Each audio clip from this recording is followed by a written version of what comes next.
I've been playing set 7.5 on PBE for the past week, and these are the 5 things you absolutely should not do when set 7.5 drops. What's up, you knuckleheads? It's Josh here, and today we are talking some more TFT. That's right, set 7.5 is about to go live. It's been on the PBE, and I have been playing it. And in the course of playing it, I have discovered some things that are kind of strong, some things that are kind of weak, and there's a lot of new stuff coming in the mid-set update, but not all of it is very good.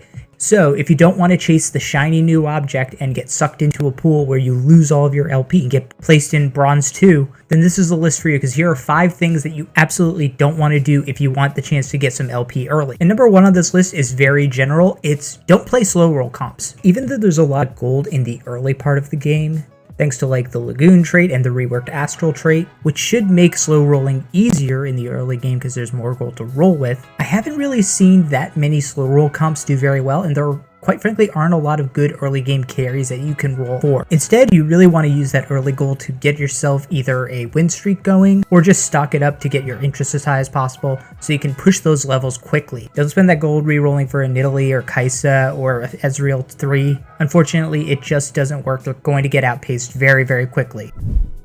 And a big reason for that is actually our second thing that you need to not do in set 7.5, which is ignore the dragons. Dragons were huge throughout set 7, and they've only gotten more important in set 7.5 with the new change that you can have more than one dragon on the field at once without Dragon's Horde. And as a result, a lot of the comps that have sprung up on PBE are ones that use 2 or even 3 dragons at a time. This is why you see a lot of those comps scaling later, because people are trying to build up their gold, hit those higher levels so that they can get those important dragons on the board. In addition to the set 7 mainstays like Siphon, Xiaoyu, Aoshin, Aurelion Sol, and Shyvana, there are new dragons who can absolutely wreak havoc on your opponents like Tyrant Swain, Namzi, and Terra. In most of the comps that I have seen, the dragons are either one of, if not the main carry on the board, so make sure that you are getting those early. Again, this could change after a few patches, but for right now, in set 7.5 at the beginning, you want to have those dragons locked down into your comps.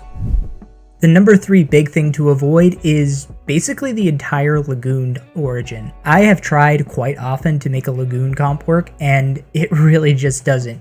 I've gotten Zeri 3 stars, and she's done basically squirt gun levels of damage, which is ironic given that her weapon for this skin is actually a squirt gun. Kai'Sa sucks. Taliyah is okay if you've got the right items on her, but I've seen her get outclassed by other forced cost units. And Soam, he's not really good enough to carry this comp on his back. I think you can definitely go Lagoons early, but it's going to cost you a lot of health. They're really not strong in the early part of the game either. So yeah, you're going to get that extra gold, that extra income early, but it's going to cost you a lot of health that you're going to bleed out over the course of those first few rounds. In truth, unless Lagoon gets a big buff or if somebody figures out some better ways to play it, I would say just avoid it for right now. If you need the gold in the early game, maybe go for the Astral comp. It does seem to be a little bit better in the early game at least. And Astral Evoker Asol is still a thing in set 7.5, so you can always transition to that. The next big thing that is going to cost you if you do it in set 7.5 is not knowing how ProtectsVal works. This is the new item that's replaced Frozen Heart.